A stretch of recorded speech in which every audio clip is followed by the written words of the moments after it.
शिरपूर फाट्यापासून तर बुधगाव फाट्यापर्यंत हा जो रस्ता बनतोय प्रादेशिक, तर कुठल्याही प्रकारे आम्हाला शेतकऱ्यांना कायदेशीर नोटीस दिली नाही, कळवलं गेलं नाही. आमची किती जमीन जाते, काय जातं आहे, याच्यामागे होणारे नुकसान परिणाम कुठलंही आम्हाला कळवलं गेलं नाही. आम्हाला त्याचा मोबदलाही मिळाला नाही. आणि अशा पद्धतीने गडचेपी चालू आहे की सगळं आमचे बांधसुद्धा फोडले गेले, आमचे पाईपलाईनसुद्धा फोडले गेले. तर आम्हाला कुठलाही कल्पना नाही आणि कुठलाही अधिकार, म्हणजे जो शेतकऱ्यांचा अधिकार आहे की ज्याचं चाचसुद्धा घेतल्याचा अधिकार, म्हणजे परवानगी घ्यावी लागते, कुठलीही परवानगी नाही. पाहायला गेलं तर हा रस्ता आजही BNCच्या सिटी सर्वेमध्ये दिसत नाही. तरीसुद्धा आमच्याकडे वर्गीकृत झाला नाही, तरीसुद्धा शासनाने या कंपनीला, धनदांडग्या कंपनीला परवानगी दिली. त्या कंपनी अतिशय दादागिरीच्या पद्धतीने काम चालू आहे. इथलं उत्खनन कशा पद्धतीने चालू आहे, इथलं वाळू कुठे चालू आहे, इथले म्हणजे काय येणे झालं आहे का नाही, मातीचं काय, मातीसुद्धा विकली या कंपनीने आम्हाला.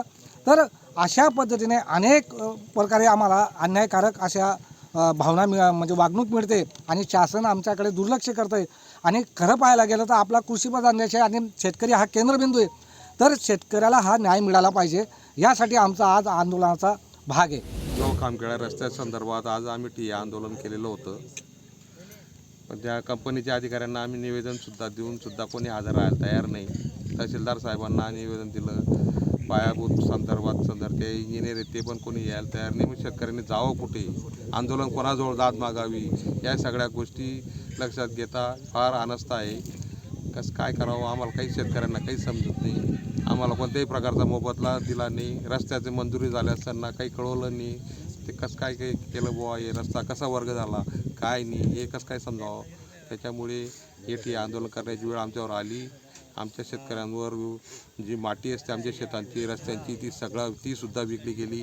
साहेब, आपण तहसीलदार साहेबांना कळवलं तर तहसीलदार साहेब लक्ष देत नाही, फोन उचलत नाही. तर कसं काय करावं साहेब, हे बघा तुम्ही.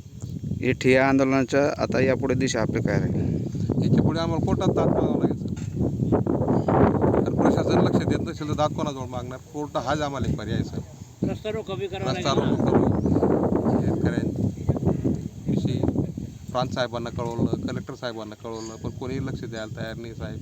आज या रस्त्याचे एवढे मोठे आज आंदोलन असताना सुद्धा एक पायाभूतचा अंतर्गत जो MMDCचा जो रस्ता आहे त्याच्याही काय अधिकारी आलेले नाही. एवढी अनास्था आहे साहेब. आज या ठिकाणी 50-50 शेतकरी ठिय्या आंदोलनासाठी जमलेलो आहोत आणि आम्ही आमच्या न्याय हक्काच्या मागण्यांसाठी झगडतो आहोत. मागच्या 1 वर्षापासून प्रशासनाशी आम्ही पत्रव्यवहार केलेला आहे.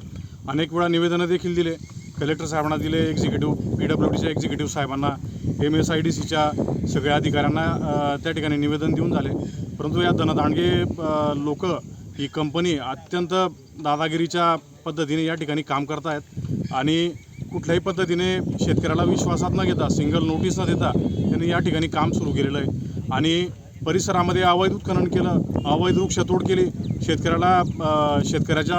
शेतकऱ्याला असंतोषाला हे लोक सामोरे जात आहेत. हेच त्यांचा अपयश आहे. आणि या ठिकाणी आमच्या समस्या ऐकून घेण्यासाठी साधा MSIDCचा अधिकारी या ठिकाणी वेळेवर उपस्थित नाही आहे. तहसीलदार साहेब त्यांना 4 वेळा फोन करून ते उपस्थित नाही झाले. त्या सगळ्या गोष्टीला यांनी जर आम्हाला कुठल्याही पद्धतीने त्या ठिकाणी न्याय देण्याच्या पद्धतीने विचार नाही केला तर आम्हाला संभाजीनगर खंडपीठामध्ये त्या ठिकाणी आम्हाला याचिका दाखल करावी लागेल. आणि रमेश नानांनी सांगितल्याप्रमाणे, दिनेश साहेबांनी सांगितल्याप्रमाणे या ठिकाणी आम्ही आंदोलनाची आणखी तीव्रता करू आणि आमरण उपोषणाचा पवित्रा घेऊ. तर संबंधित प्रशासन या ठिकाणी आमच्या मागण्यांची दखल घ्यावी ही सगळ्यांना विनंती आहे.